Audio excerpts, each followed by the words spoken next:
불륜, 부정행위라고 부르는 손해배상 소송의 피고가 되신 분들은 재판에서 어떻게 대응을 하시나요? 처음에 행위 자체를 인정을 하고 대신에 위자료를 감액해달라는 유형들이 계시고, 아예 부정행위 자체를 인정할 수 없다, 이런 취지, 크게 요 두 개로 많이 오시는데, 인정하지 못하겠다는 유형을 보면 원고하고 원고 배우자 사이가 이미 나의 행위 이전에 파탄에 이르렀다, 나 때문에 그 혼인관계가 파탄이 된 건 아니다, 이런 주장들이 좀 많고요. 그 만났던 사람이 유부남 또는 유부녀인지 몰랐다, 그렇기 때문에 불법행위가 성립이 되지 않는다. 성관계를 하지 않았기 때문에 네. 부정행위가 아니라는 답변이 오기도 하는데 대리인분들 없이 당사자분들이 하시는 경우는 어떤 분들이 종종 있고요. 근데 가끔 변호사님들이 대리를 하시는 경우에도 우리 대법원이 보면 부정행위라는 개념을 성관계에까지 이르지는 않더라도 부부의 정족 의무에 충실하지 않는 일체의 부정행위로 보기 때문에,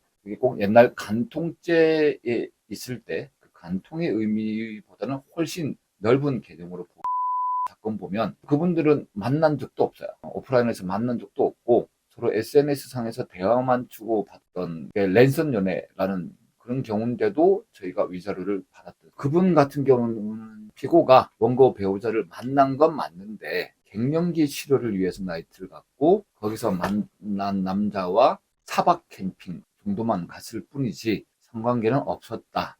근데 문제는 4박 캠핑을 갔었던 그 차량 블랙박스 앞에서 통하는 스킨십 장면이 정확히 찍혀 있고, 그러다 보니 피고가 그런 식으로 주장을 하면 위자료 감액 사유가 전혀 없어요. 그래서 저희가 청구한 금액 3천만 100원이 다 나올 수도 있는. 분명히 소송은 민사소송이지만 결국에는 형사소송과 유사한 측면도 있다고 볼 수 있습니다. 저희가 아무래도 불법행위에 의한 손해배상 소송이다 보니 그 불법행위라는 개념 때문에 옛날 간통죄 재판하고 느낌이 비슷해요. 그런 행위에 대해서 이제 형사상 처벌은 아니지만 위자료로 배상을 하게 되는 그런 행위이기 때문에 불법 행위라는 거에 대한 인정 여부를 먼저 판단을 해야 되고, 인정 여부가 판단이 된다면 제가 형사상으로는 정상 자료라고 표현을 하지만 저희 이 손해배상 소송에서는 감액 사유에 대해서 적어야 되는데, 피고가 자신의 감액 사유라고 하더라도 그걸 결국은 원고가 서면을 읽어볼 것이고 판사님도 서면을 볼 것이니까 원고의 심기를 건드리지 않는 선에서 잘 적어야 되는 거죠.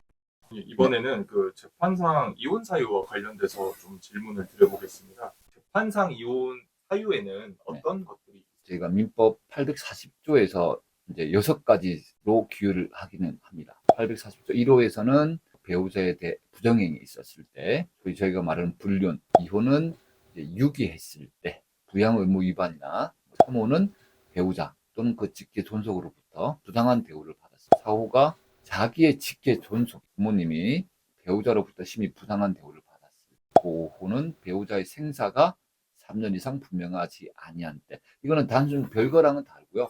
아예 배우자의 생사가 3년 이상 분명하지 아니한 때, 이렇게 규정이 되어 있고, 6호가 기타 혼인을 계속하기 어려운 중대한 사유라고 해서 대부분의 이제 이혼 사유들이 이제 이 6호에 해당되는. 말씀하신 것처럼 타 혼인을 계속하기 어려운 중대한 사유가 있을 네. 때라는 표현이 굉장히 모호한 것 같은데 그렇죠. 실무상 어떤 경우를 6호의 사유로 볼 수가 있을까요? 부부 관계, 부부 사이에 부부 관계가 없었던 경우, 이제 그 기간이나 뭐 여러 가지 유형의 원인에 따라서 그런 케이스가 6호 사유로 가장.